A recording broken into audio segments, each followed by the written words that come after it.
अब बात करेंगे मंत्री आलमगीर आलम की, जिनके रिमांड की अवधि अब खत्म हो रही है और उसके बाद उन्हें जेल में डाला जाएगा। लगातार वो ईडी के सवालों का जवाब दे रहे हैं। उन तमाम सवालों का सामना कर रहे हैं आलमगीर आलम, जो जहांगीर के घर से लगभग 32 करोड़ रुपए बरामद हुए थे। उन तमाम सवालों के अब जवाब दे रहे हैं आलमगीर आलम। और ऐसे में 3 बार जब ईडी उन्हें रिमांड पर ले चुकी है, अब रिमांड की अवधि खत्म हो रही है, तो क्या उनसे पूछताछ आगे भी चलेगी या फिर उन्हें जेल भेजकर अब जो कड़ी जहां जुड़ रही है, मनीष रंजन जिसे ईडी ने पूछताछ के लिए बुलाया था, क्या और कुछ खुलासा हो सकता है या कमीशन मामले में कई और अहम जानकारी ईडी के सामने हाथ लगी है? सहयोगी नीरज हमारे साथ जुड़े में।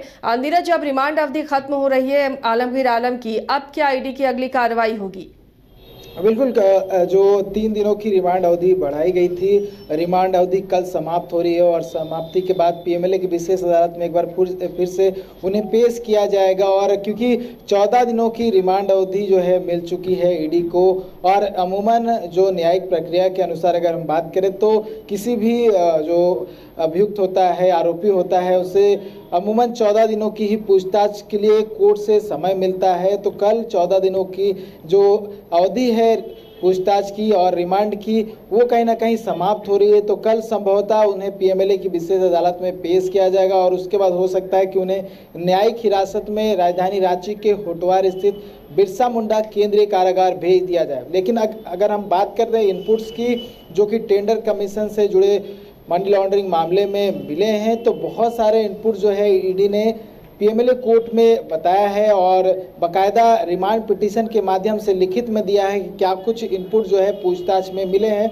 चाहे वो जहांगीर आलम से हो, संजीव लाल से हो या फिर खुद मंत्री आलमगीर आलम से हो। तो इन तीनों लोगों से जो पूछताछ हुई है उस दौरान कई खुलासे हुए हैं और उन खुलासों का जिक्र कोर्ट में भी किया गया था और बताया गया था किस तरह से टेंडर कमीशन का जो खेल था वो झारखंड के ग्रामीण विकास विभाग में चलता था और किस तरह से मंत्री आलमगीर आलम के साथ साथ उस विभाग से जुड़े तमाम अधिकारियों तक कुछ परसेंट पहुंचता था। ये बड़ा आरोप लगा था जिसको लेकर ईडी अभी भी जांच कर रही है। और मनीष रंजन जो कि आईएएस है, पूर्व ग्रामीण विकास विभाग के सचिव हैं, उन्हें भी ईडी ने समन भेजा था बीते दिन और उनसे भी 9 से 9.5 घंटे तक पूछताछ हुई थी। उनसे उनके प्रॉपर्टीज के डिटेल्स मांगे गए थे और फिर से ईडी ने उन्हें 3 जून को बुलाया है और 3 जून को भी बहुत सारे मामलों को लेकर पूछताछ हो सकती है। बहुत सारे सवालों को उन्होंने स्कोप किया है, जवाब नहीं दिया है, उन सवालों को फिर से जो है ईडी उनके सामने रखेगी और साथ में एक फॉर्म भी दिया है और उस फॉर्म को उन्हें भरकर सोमवार तक ईडी कार्यालय में भेजने का निर्देश दिया है। साथ ही जो प्रॉपर्टीज के डिटेल्स पहले मांगे गए थे उसके साथ साथ पूरी प्रॉपर्टीज की डिटेल जो है वो मांगी गई है। ऐसे में उनकी भी मुश्किलें बढ़ सकती हैं। और कल अगर देखने वाली बात करूं तो कल पीएमएलए कोर्ट में खुलासा हो सकता है कि इन 14 दिनों में मंत्री आलमगीर आलम से क्या कुछ पूछताछ हुई और कितना इनपुट जो है ईडी उनसे निकाल पाई है, कितना जो है उनकी संलिप्तता इस पूरे मामले में है। हालांकि बहुत सारे मामलों को लेकर जो है ईडी ने खुलासा पहले कर दिया है, लेकिन कल क्या उसमें ऐड ऑन होता है, क्या कुछ नया तथ्य जो है ईडी की ओर से रखा जाता है, ये देखने वाली बात होगी। और मंत्री आलमगीर आलम के न्यायिक हिरासत में जाने के बाद और ऐसे कौन लोग होंगे जिनकी आने वाले समय में मुश्किलें बढ़ सकती हैं, क्योंकि बहुत सारे लोगों का नाम है। हालांकि नाम जो है वो पर्दे के पीछे है, हालांकि और भी नाम है जिसमें कहीं ना कहीं बहुत सारे मंत्रियों का नाम भी बताया जा रहा है सूत्रों के हवाले से।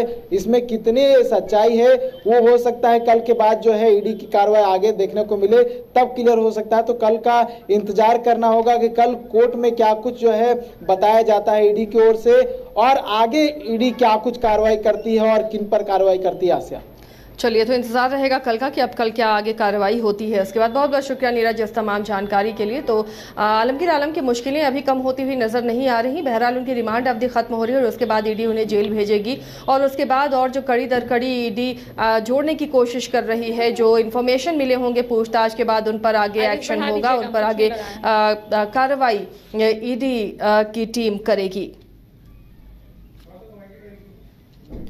ईडी की कार्रवाई लगातार राज्य में जारी है और एक एक कर कई मामलों में ईडी की टीम अपनी जांच आगे बढ़ा रही है। और उसी क्रम में जब टेंडर कमीशन की बात सामने आई और जब गिरफ्तारियां हुई जहांगीर की, संजीव लाल की, उसके बाद ईडी ने आलमगीर आलम को नोटिस भेजा। मंत्री को नोटिस भेजने के बाद पूछताछ के बाद उन्हें गिरफ्तार किया ईडी ने और अब टेंडर को लेकर ही उनसे तमाम पूछताछ की गई है। 3 बार ईडी ने रिमांड पर लिया मंत्री आलमगीर आलम को और उनसे पूछताछ में कई जानकारी ईडी को हाथ लगी होगी। तो ये कहना भी गलत नहीं होगा या इससे इनकार नहीं किया जा सकता कि कई नाम सामने आ जाएंगे, कई और ऐसे नाम आएंगे जिस पर ईडी आगे एक्शन लेगी या उन्हें पूछताछ के लिए सम्मन जारी करेगी।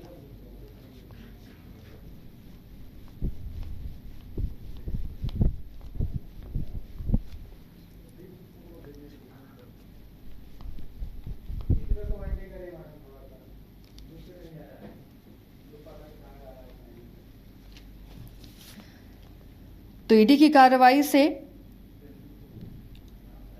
राज्य में हड़कंप मचा हुआ है और अब कई सफेदपोश के साथ कई अधिकारी भी नपते हुए नजर आ रहे हैं। सचिव मनीष रंजन को भी ईडी ने तलब किया था, उनसे भी लंबी पूछताछ हुई थी। इधर मंत्री आलमगीर आलम से भी लगातार ईडी की टीम रिमांड पर लेकर पूछताछ कर रही है। इस टेंडर कमीशन में पूरे घोटालों की जांच हो सकती है। किस तरह टेंडर देने के बदले में कमीशन फिक्स रहता था, कैसे टेबल टू टेबल कमीशन दिया जाता था और इसमें सिर्फ एक विभाग की बात नहीं है। अब जब ईडी की टीम इसे खंगाल रही है तो कई विभागों से तार जुड़ते हुए नजर आ रहे हैं। तो ये माना जा सकता है कि आने वाले दिनों में और बड़ी कार्रवाई होगी। कई और बड़े चेहरे इसमें नप सकते हैं जिन्हें ईडी तलब कर सकती है या उन्हें समन भेज सकती है।